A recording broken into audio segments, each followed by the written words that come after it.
اللهم صل وسلم على سيدنا محمد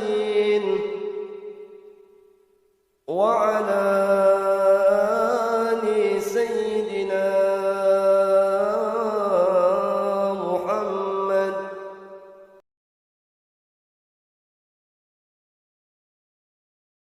الركال والعالي.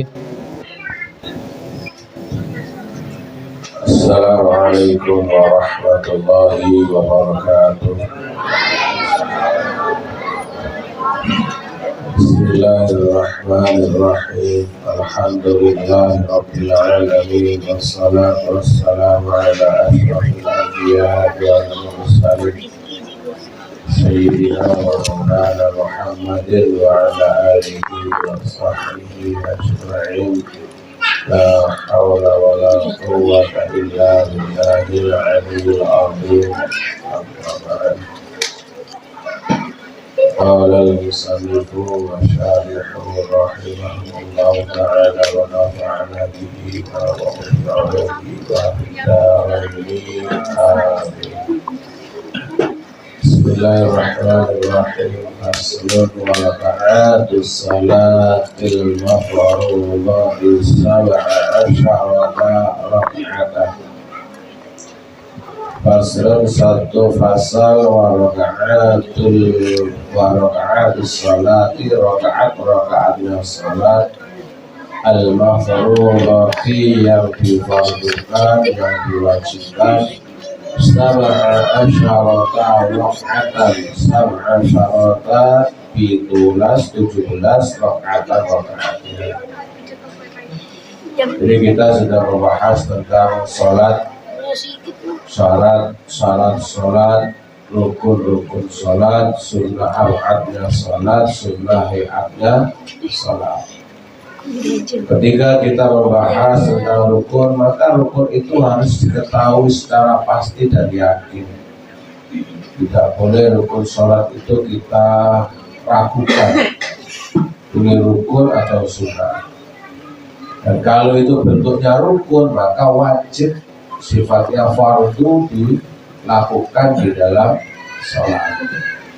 Kalau sunnah, baik itu sunnah awqat maupun sunnah hayat, maka bila kita laksanakan, bila kita kerjakan, maka akan mendapatkan pahala. Bila kita tinggalkan, maka tidak mendapatkan dosa. Di awal Ramadan sudah saya jelaskan kenapa ada rukun, ada sunnah. Di rukun atau wajib, setiap sesuatu itu ada rukun. Sholat itu punya rukun atau kewajiban yang harus dilaksanakan di dalam sholat. Jadi rukun itu atau fardunya sholat itu adalah sarana kita untuk mendekatkan diri kepada Allah.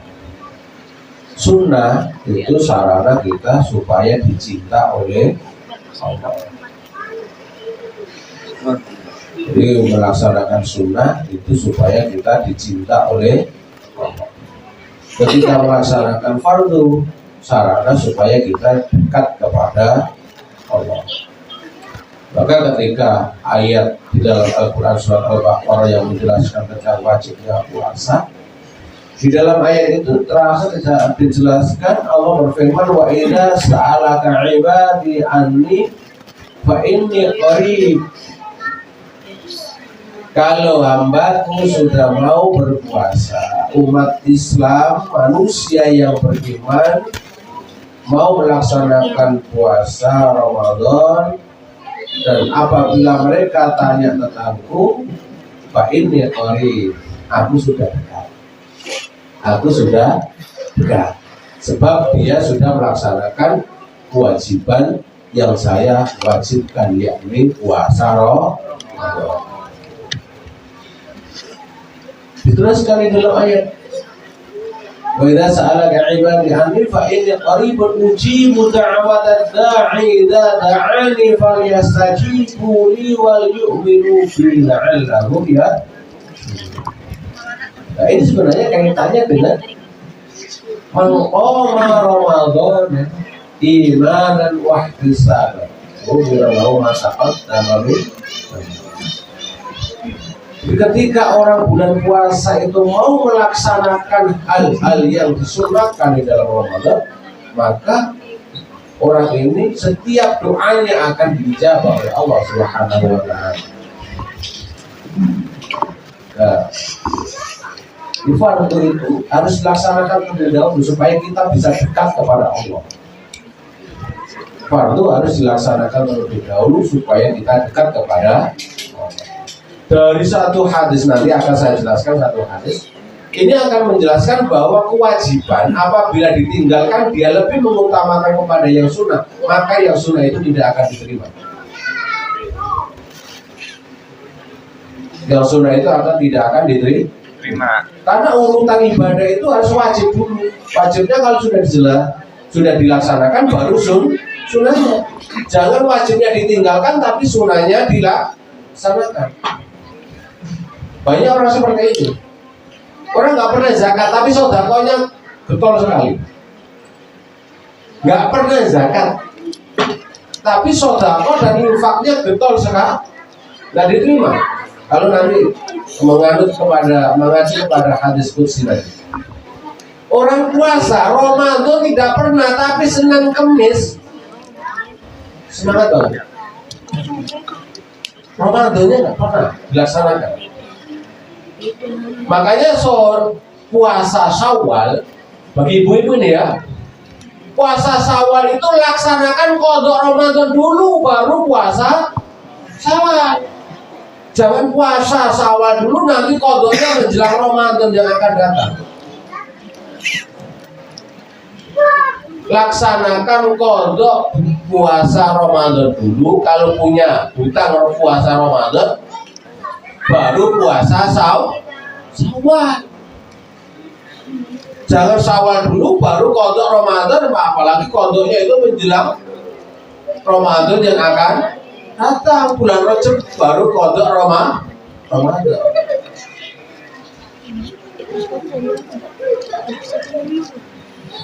Haji, terkait dengan haji. Haji belum daftar, tapi umrohnya sudah berulang kali. Padahal umroh itu adalah hukumnya sunnah. Yang wajib adalah haji. Sebagai simbol bahwa dilaksanakan kewajiban haji terlebih dahulu, daftar haji dulu, baru berangkat umroh. Jangan umrohnya setiap tahun 3 kali 4 kali tapi belum daftar haji. Ini ada satu hadis. Ma taqarraba ilayya 'abdi bimisli adza'i ma aftaradtu 'alaihi. Sesuatu yang bisa menjadikan hambaku dekat denganku adalah dengan melaksanakan apa yang saya fardukan atasnya. Yang bisa menjadikan hamba itu dekat kepada Allah adalah melaksanakan apa yang difardukan, apa yang diwajibkan. Jadi kalau ada orang melaksanakan kewajiban, berarti orang itu sudah dekat kepada Allah. Karena sarana untuk mendekatkan diri kepada Allah sudah dilaksanakan. Wala yazalu 'abdi yataqarrabu ilayya bin nawafil. Dan ada hambaku setelah melaksanakan kewajiban-kewajiban itu, kewajiban-kewajiban yang sudah saya wajibkan kepadanya, selalu mendekatkan diri kepadaku bin nawafil dengan melaksanakan kesunahan hatta uhibbahu. Kata Allah di dalam hadis ini, hatta uhibbahu, sampai saya cinta kepada. Jadi melaksanakan atau mengerjakan kesunahan itu adalah sarana kita dicinta oleh Allah. Di akhir hadis ini kalau orang itu kalau sudah dicinta oleh Allah, wala in sa'alani la'u'iyannahu. Hadis ini agak panjang maksudnya. Wala in sa'alani la'u'iyannahu. Kalau orang tersebut minta kepadaku, orang yang sudah saya cintai tersebut minta kepadaku, pasti aku berikan. Wala ini sa'adha bi la'idan lahu. Kalau dia minta pertolongan, perlindungan kepadaku, pasti aku lindungi. Nih. Jadi sholat kemarin itu jelaskan rukunnya sholat ada 17, kemudian am'adus sholat ada 2, kemudian ayatus sholat ada sekian. Itu tujuannya supaya kita bisa membedakan mana yang wajib dan mana yang sunnah. Wajib tidak bisa kita tinggalkan, karena apabila wajib itu kita tinggalkan maka kesunahan-kesunahan tidak ada manfaatnya. Kesunahan-kesunahan tidak ada manfaatnya, tidak berfaedah. Sekarang disimpulkan wa raka'atus sholatil mafruḍah. Rakaat-rakaatnya sholat yang difardukan sab'a asyarata itu ada 17 rakaate. Hadza idza kanatis sholatu fil hadr. Hadza rakaatnya sholat fardu ada 17. Idza kanat apabila sholat tersebut, idza kanat sholat apabila sholat tersebut fil hadori itu dilaksanakan di rumah, artinya tidak dalam perjalanan, tidak dalam keadaan musafir. Ada 17. Wa fi ghairi yaumil jum'ati, di rumah dan tidak di hari Jumat. Wa fi ghairi yaumil jum'ati, dan tidak dan di dalam selain hari Jumat. Wa in kana, maka apabila fiha, apabila orang yang sholat tersebut fiha di dalam hari Jumat, Jumatan di hari Jumat, nuqisat, maka dikurangi rakaatani 2 rakaat. Jadi kalau hari Jumat rakaatnya sholat itu hanya 15 rakaat. Wa in kanat, apabila sholat tersebut maqsuratan, sholat tersebut dikosor, yakni di dalam perjalanan, nuqisat arba'an au sittan, maka dikurangi 4 atau dikurangi 6. 17 dikurangi 4, kalau yang dikosor itu hanya zuhur dan asar, atau yang dikosor itu 3 sholat, zuhur, asar, isya, 6. Maka 17 dikurangi 6 tinggal 11.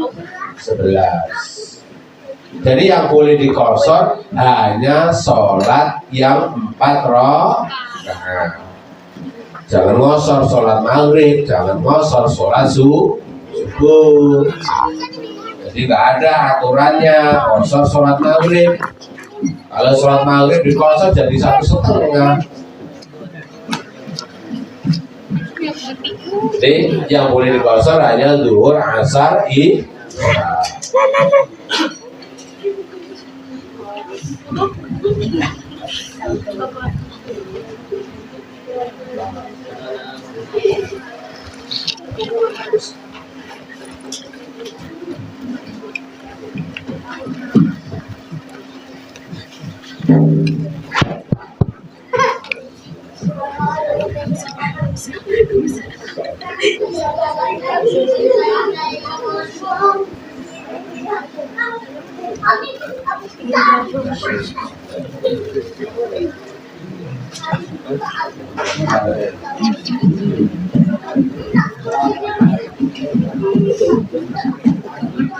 Wa qauluhu, melanjutkan wa qauluhu, pendapat atau ucapannya musannif atau pengarang kitab Abu Suja, sab'a asyarata rakaatan, ucapan sab'a asyarata rakaatan ila akhiri yu'rafu bitta'amuli, diketahui dengan cara berpikir, wala yatarattabu ala dzalika, dan tidak turun atas hal tersebut kasih faidatin, beberapa banyak faidah di situ.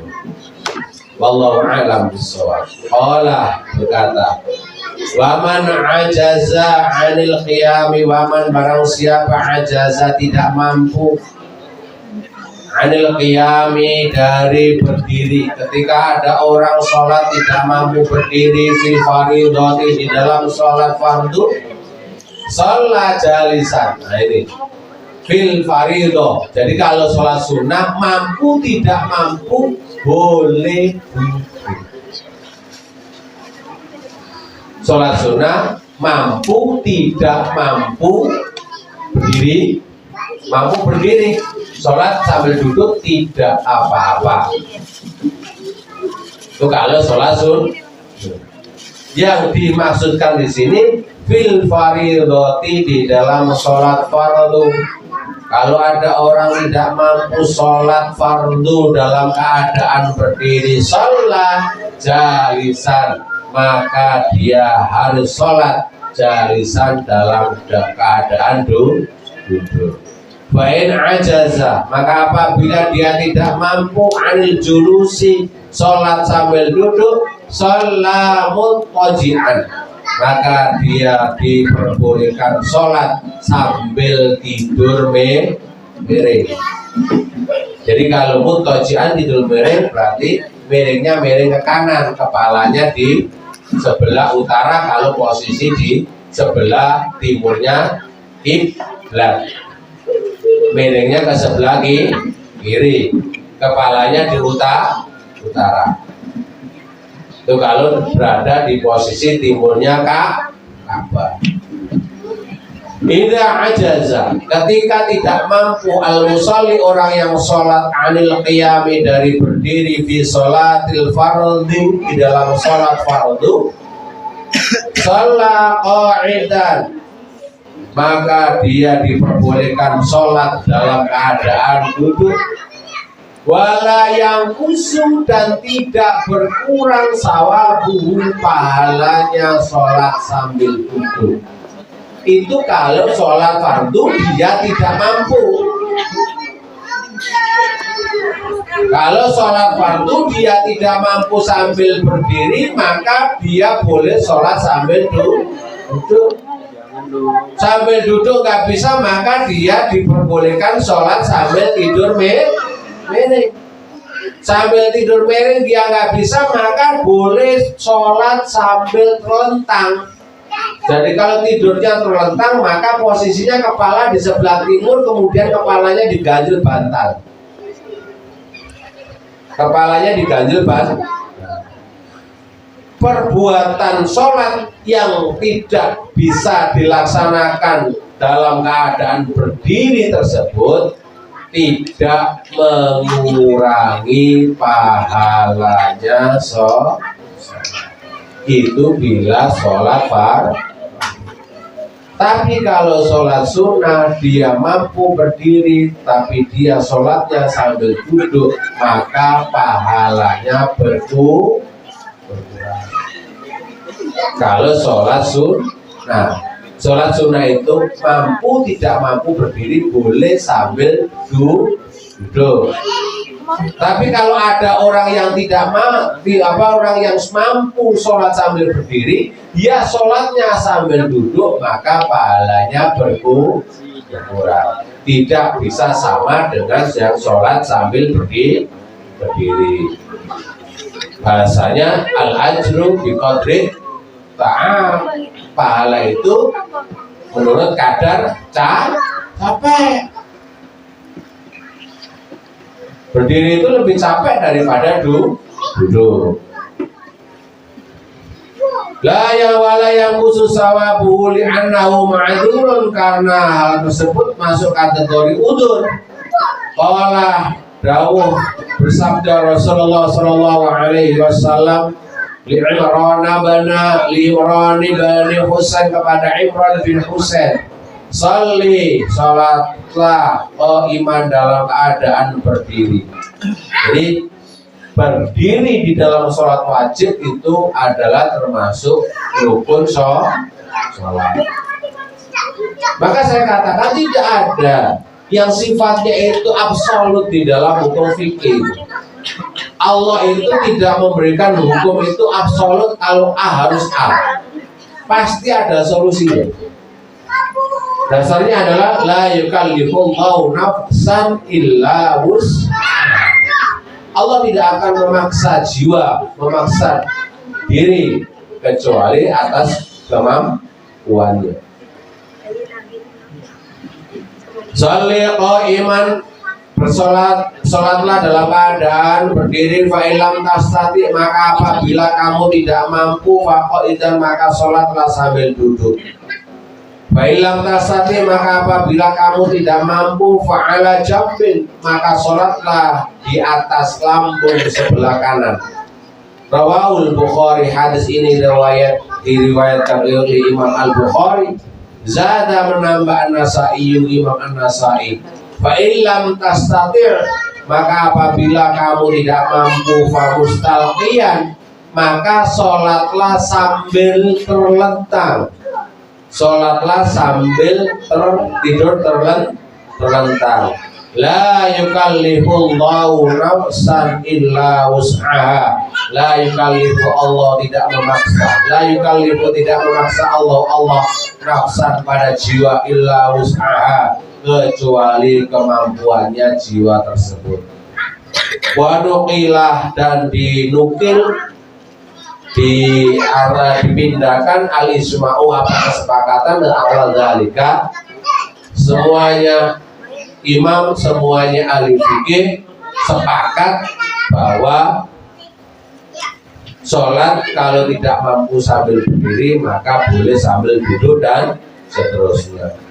Wa'lam, ketahuilah annahu, sesungguhnya laisal muradu bil ajzi, tidaklah yang dimaksudkan dengan tidak mampu adamul imkani, itu tidak adanya kemungkinan, tidak adanya kebisaan. Bal khauful halaki, akan tetapi takut rusak. Tidak mampu yang dimaksudkan tidak mampu atau ajiz itu karena tidak adanya tidak kemampuan, tapi karena khawatir malah parah, malah sakit, malah jatuh, atau malah rusak, au ziyadatil maradi, atau tambahnya sakit, au li khaufi masyaqqatin, atau luhuqi masyaqqatin, atau bertemunya masyaqqat syadidatin yang sangat, au khaufil gharaqi, atau karena khawatir tenggelam, wa dawranir ra'si, dan bingungnya kepala, pusingnya kepala, fi haqqi raqibis safinati, di dalam atau bagi pengendara atau penumpang perahu atau kapal.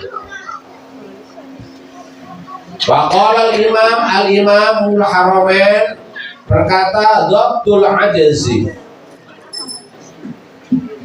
batasan daripada tidak mampu, antul hiqahu, itu apabila kepada orang yang sholat itu akan menemukan masyaqqatan, sebuah masyaqqat, tadhabu khusyu'ahu, yang bisa menghilangkan khusyuknya orang yang sedang sholat.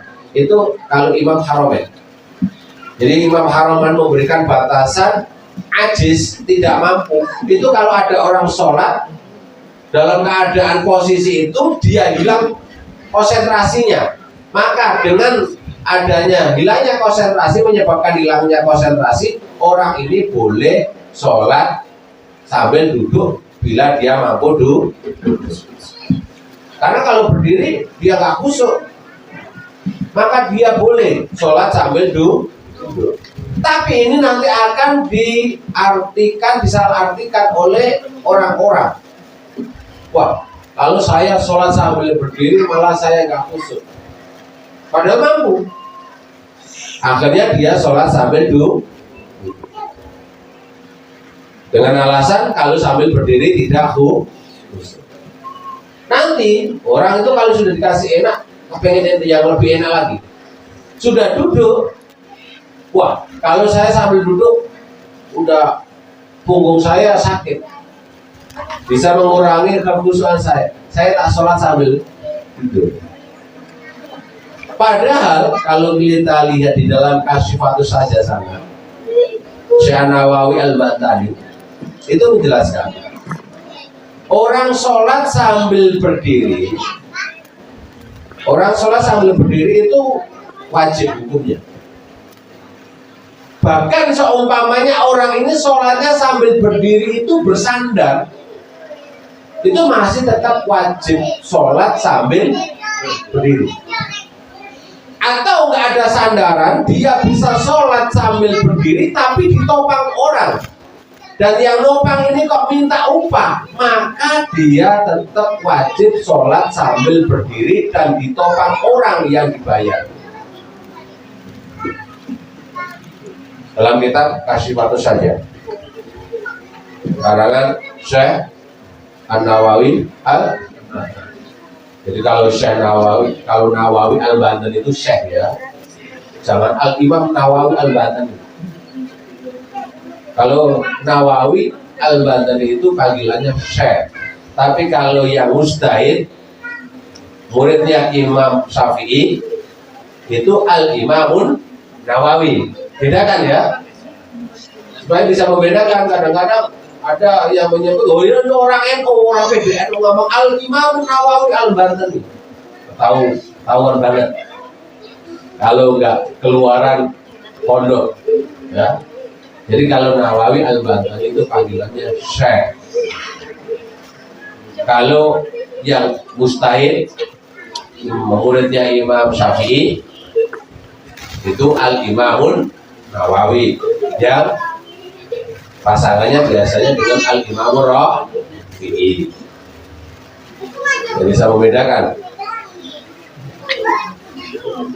Jadi Al-Imamul Haramain memberikan batasan tidak mampu itu kalau dengan sholat dalam bentuk itu dia tidak bisa khusyuk atau hilang khusyuk.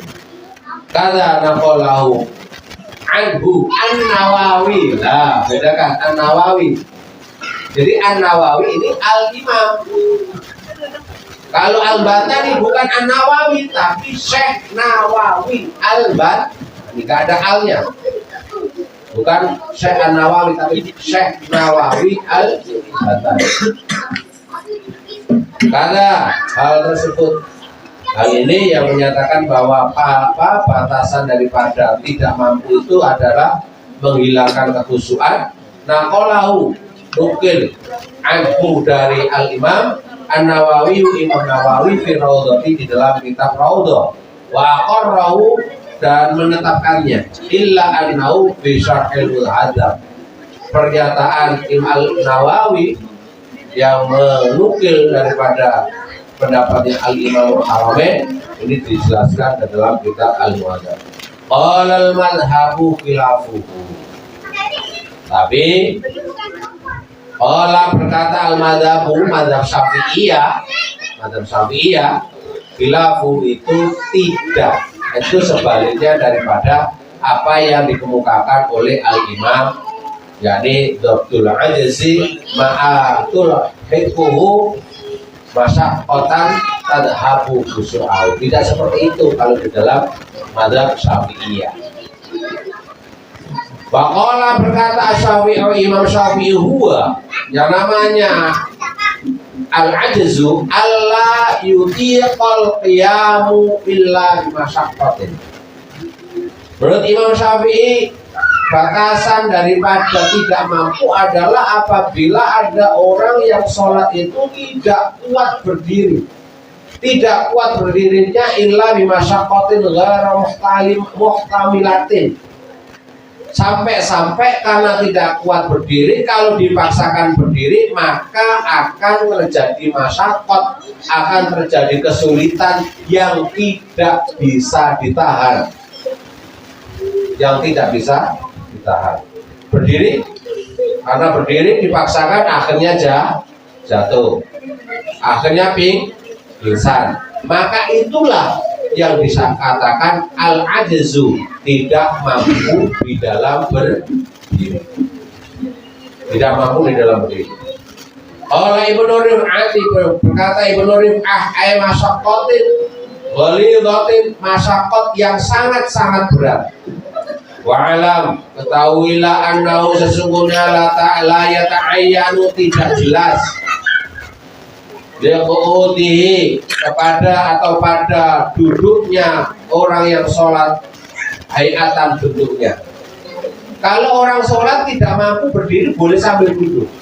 Maka boleh sambil duduk. Tapi nggak jelas duduknya ini seperti apa, nggak dijelaskan di situ. Kalau tidak mampu berdiri boleh sambil duduk, tapi duduknya ini tidak dijelaskan, nggak jelas duduknya. Wa kaifa qa'ada jaza, maka kalau mengacu kepada hadis tersebut, sholli qa'iman fa illam tastati fa qa'idan, maka ketika orang itu tidak mampu berdiri, duduknya boleh sembarangan, sampai sambil selonjoran boleh. Kalau mengacu kepada hadis ini, sampai duduk sambil selonjoran boleh, duduk sambil bersila boleh, duduk sambil bersila, duduk bersila, tahu duduk bersila ya? Itu boleh. Untuk menggantikan tidak mampu sholat sambil berdiri. Wa kaifa qa'ada jaza, maka bagaimana dia duduk, maka itulah yang diperbolehkan. Wa fil afdhali, baru ada utamanya.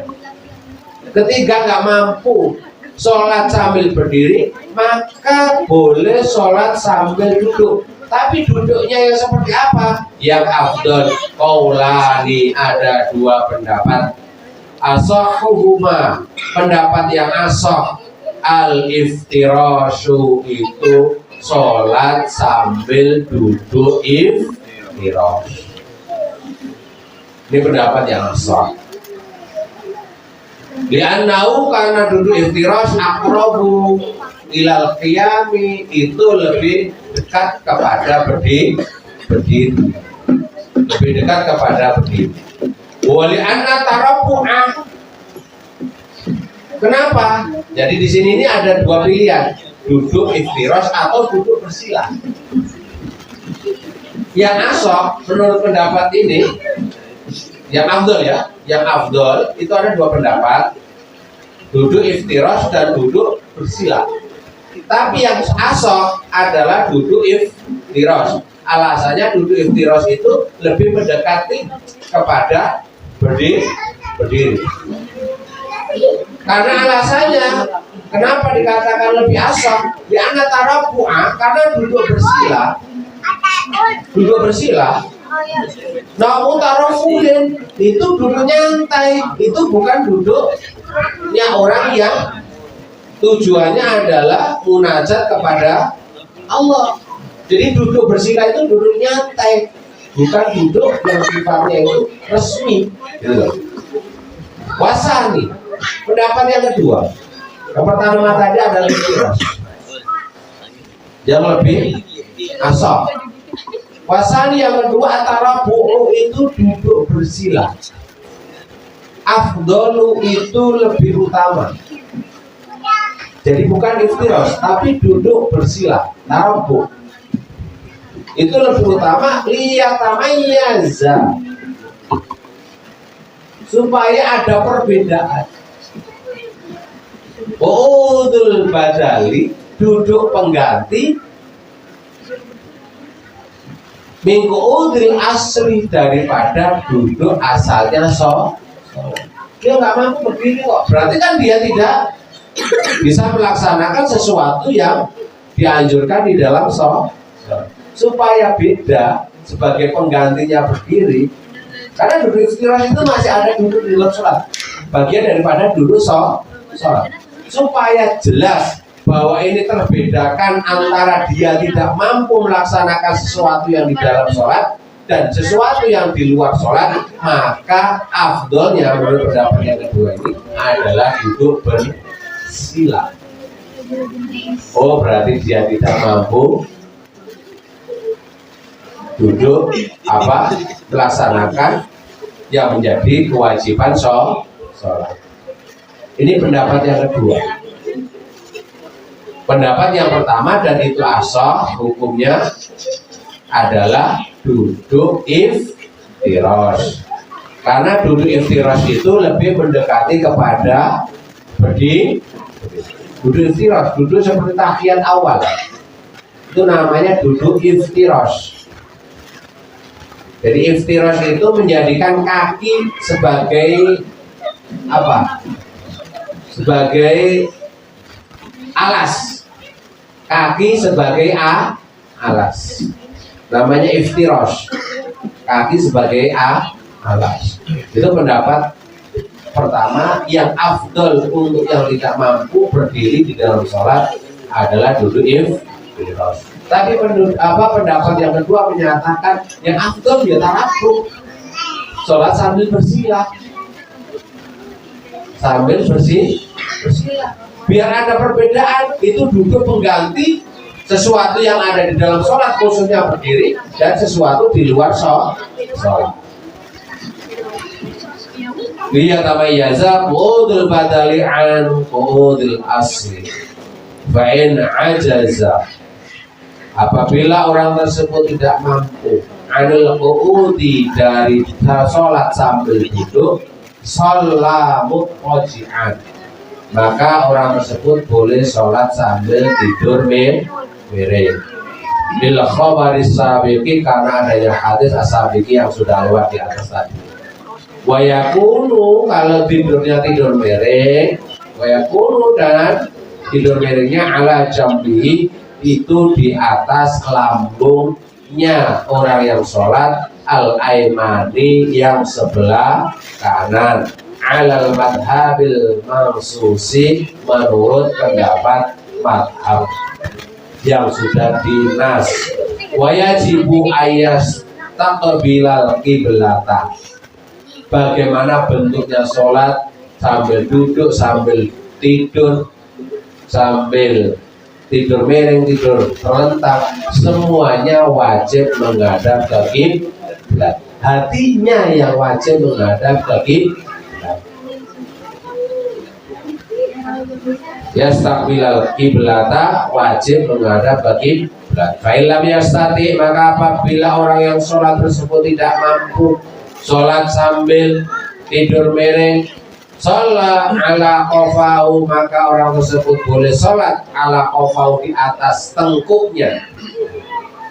Tengkuk, ini apa namanya ya? Tengkuk ya? Tengkuk, itu bahasa Indonesia. Tapi orang Sunda gak bakalan punya bahasanya tengkuk. Kalau Jawa punya jidok. Kalau Jawa ada bahasanya jidok. Sunda gak punya. Orang Batak juga gak punya. Saya tanyai tengkuk semuanya. Yang punya bahasa tengkuk itu ya orang Jawa, jidok. Wa ala qafau, maka sholat di atas tengkuknya. Wa yakunu ima'u birruku. Jadi kalau sholatnya sambil tidur telentang, maka ada kewajiban wa yakunu, dan ada ima'u, cara memberi isyarat berukui dengan ketika ruku wa sujud, tidak sujud, ilal qiblati, ke kiblat, in ajaza anil ityani bima, hanya pakai isyarat bagaimana dia bisa, tapi ruku dan sujud harus dibedakan. Jadi kalau tidurnya itu sambil telentang, bagaimana caranya? Umpamanya ngangkat sedikit, maka ketika ruku, maka ketika sujudnya harus agak banyak sedikit, ya. Harus dibedakan antara ruku dan sujud. In ajaza 'an idyani bi ma yakunu sujudu akhfadu, dan sujudnya harus lebih dalam min ruku'i, daripada rukunya. Fa in ajaza 'an dzalika aw ma'a bi tarfihi. Ini sampai orang itu hanya bisa kedip-kedip, hanya bisa, kesimpulannya begitu ya. Kewajiban sholat itu sampai orang nggak bisa apa-apa, hanya hatinya yang bisa ngomong itu loh. Sampai di situ wajibnya menjalankan sholat. Nah kalau hatinya sudah nggak bisa sama sekali, ya berarti harus disolat. Sampai begitunya kewajiban menjalankan sholat. Kita kadang-kadang kita itu sakit meriang dikit aja udah sholat. Kenapa? Meriang loh. Padahal baru meriang. Ini nggak bisa ngapa-ngapain, tinggal hatinya yang bisa ngomong loh, tetap wajib sholat. Tetap wajib sholat. Jadi jangan kemudian alasan kenapa nggak sholat, pusing, kepala pusing, perut sakit, jadi alasan tidak sholat. Wa in ajaza wallahu a'lam bishawab. Mungkin barangkali ada pertanyaan, silakan terkait dengan masalah sholat.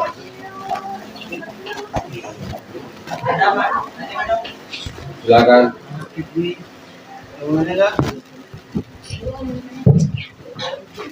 Ibu bapak-bapak ada yang nanya nggak?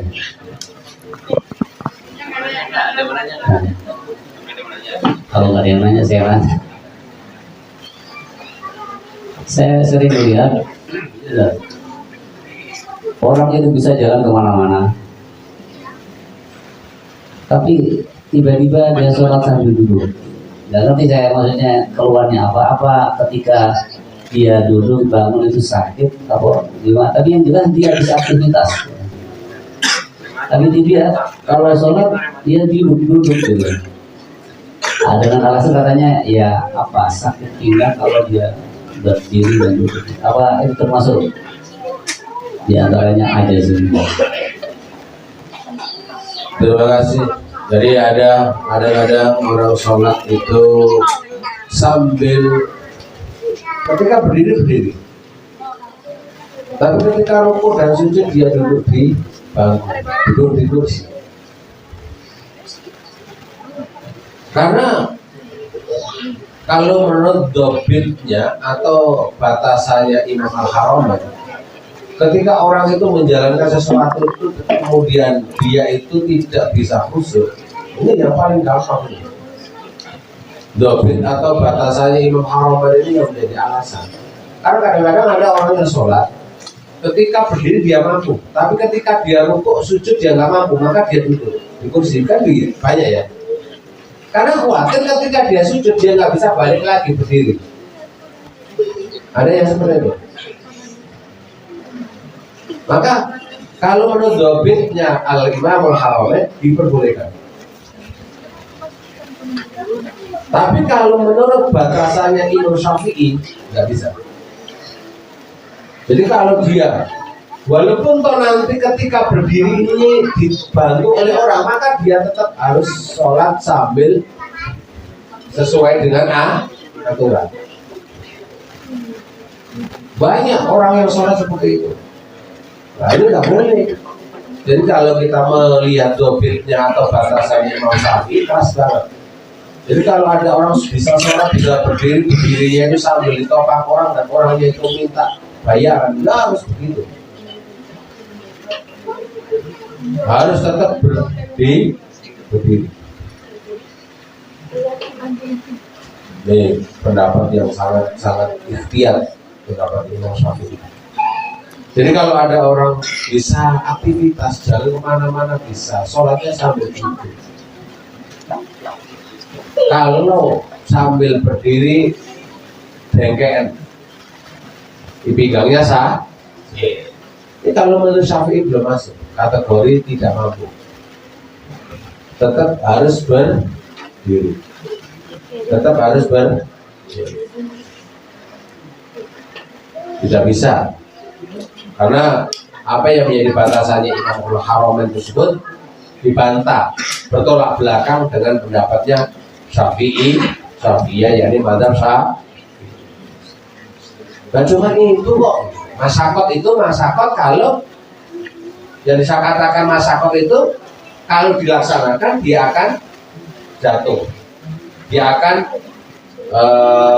rusak, dia akan tambah sakit. Itu baru dikatakan masyarakat. Bukan kok dia namanya tidak mampu itu kalau bisa menghilangkan kekhusyuan. Makanya saya tadi katakan kata-kata talhiquhu abu khusyu'uhu, ya, talhiquhu masyaqqatan abu khusyu'uhu, ini nggak bisa. Ini nanti akan diartikan yang macam-macam atau disalahartikan. Wah, saya nggak khusyuk, bisa jadi gara-gara kejedet kakinya. Wah, kalau saya sambil berdiri saya nggak kuat nahan kaki saya yang kejedet, maka akan menjadi mudah sekali dipakai oleh orang-orang yang tidak bertanggung jawab. Ini yang dicari, seperti pendapat-pendapat yang seperti ini yang dicari oleh orang-orang liberal itu. Nyari yang gampang-gampang seperti ini.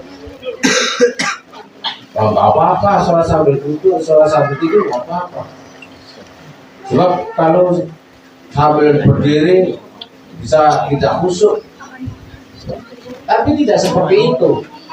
Pendapatnya Madzhab Syafi'i, khususnya Imam Syafi'i, menjelaskan bahwa tidak mampu di situ adalah apabila orang itu melaksanakannya maka akan jatuh, akan tambah sakit, akan sampai halak itu dimatikan sampai mati. Ada yang mengartikan halak itu kalau orang melaksanakan seperti itu maka dia akan mati. Sampai di situ artinya. Itu makna atau batasan ajis atau tidak mampu. Jadi kalau orang bisa aktivitas kemana-mana kok sholatnya sambil duduk, nah itu minta diketok gitu. Ada orang yang seperti itu. Loh, kadang-kadang ada orang yang tidak orang yang sholat mampu berdiri, tapi dia sholatnya sambil duduk, padahal dia tidak sholatnya dia sambil duduk, dia itu mampu berdiri. Alasannya habis operasi mata. Gak apa kaitannya dengan berdiri operasi mata gitu loh. Kan gak ada kaitannya, habis operasi mata sholatnya sambil duduk. Kecuali kalau matanya buat berdiri, nah itu nggak apa-apa. Loh, mata ini kan di sini, duduk kan pakai kaki.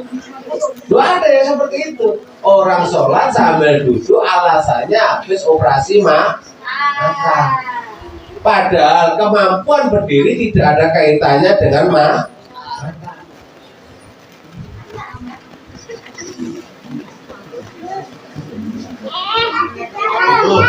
Nah, makanya nanti tidak masalah tidak mampunya berdiri, tapi tidak mampu sujudnya.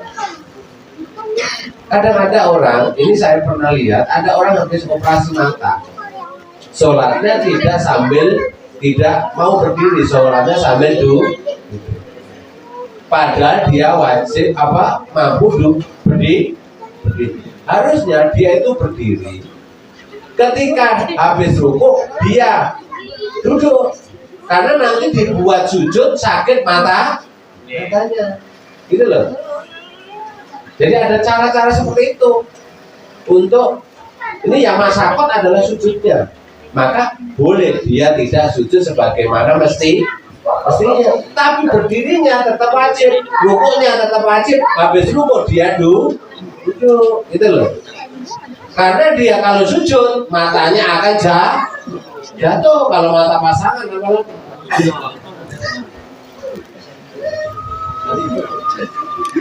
Paham ya? Jadi ada di mana itu tidak mampunya. Kalau dia tidak mampu berdiri maka boleh duduk.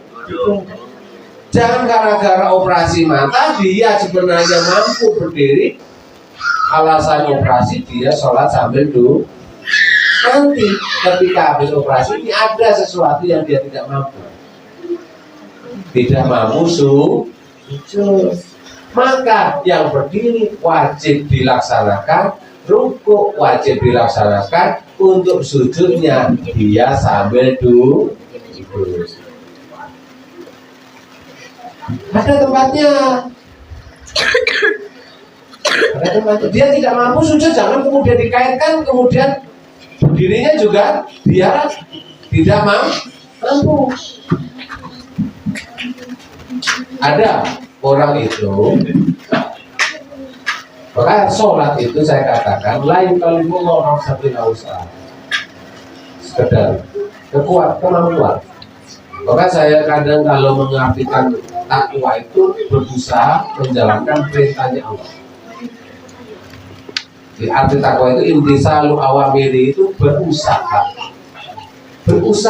menjalankan perintah-perintah Allah. Wajibina punawai sekuat tenaga menjauhi larangannya Allah. Beda gak? Jadi kalau larangan sekuat tenaga kita hindari. Tapi kalau ketika kewajiban semampu kita. Di dalam doa apa Sayyidul Istighfar itu mastafa. Kan begitu. Allahumma anta rabbi la ilaha illa anta khalaqtani wa ana 'abduka wa ana 'ala ahdika wa wa'dika aku akan menjalankan janji-janjiku semampuku. Allah tidak memaksakan. Maka puasa juga termasuk syarat rukunnya puasa itu mampu. Semuanya coba. Haji itu bila mampu, puasa itu bila mampu. Nah, sholat itu ada perinciannya, kemampuan berdiri, wajib berdiri. Kalau mampu berdiri, nggak mampu berdiri duduk. Kemampuan sambil ruku, sholat ruku. Sampai kemampuan membaca Fatihah itu loh dijelaskan di situ. Dia tidak mampu membaca Fatihah maka boleh diganti dengan surat lain yang sebanding dengan Fatihah. Aneh. Ya Fatihahnya saja nggak hafal, apalagi surat lain gitu. Gak mampu surat lain sebanding dengan Fatihah sampai terakhir diem selama bacaan selama bacaan Fatihah. Loh itu syariat itu begitu. Jadi Allah tidak menghendaki kesulitan, tapi Allah menghendaki kemudahan. Demikian. Yang lain silakan.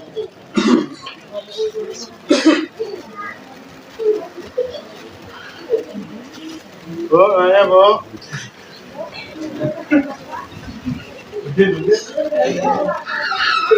Belum. Ingat belum? Orang nanya. Tidak tanyanya atau diamnya itu karena sanggup pahamnya atau karena ngantuk. Oh, paham. Jangan malu ibu, malu di jalan, malu bertanya sesat di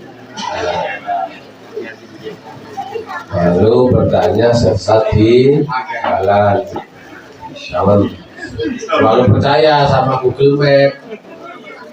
Walaupun sudah punya Google Map tetap harus bertanya daripada tersesat. Malu bertanya sesat di. Silakan ibu, karena ada yang masih belum dipahami atau ada masalah. Jadi kalau sholat sunnah bu, ibu mampu berdiri atau tidak, ibu boleh sholat sambil duduk. Boleh sholat raweh semuanya, ibu sambil berdiri mampu. Bisa berdua aja dah. Di perut isinya masih penuh kolak, sambil duduk nggak apa-apa. Biar kolaknya nggak goyang. Kalau sholat sunnah, tapi begitu pahalanya akan berbeda antara sholat sunnah dengan berdiri dengan sholat sunnah sambil duduk. Demikian, mudah-mudahan bermanfaat. Apa yang saya sampaikan kurang dan lebihnya saya mohon maaf. Wal afu minkum wallahul muwaffiq ila ma yuhibbu wa yarda. Wassalamualaikum warahmatullahi wabarakatuh.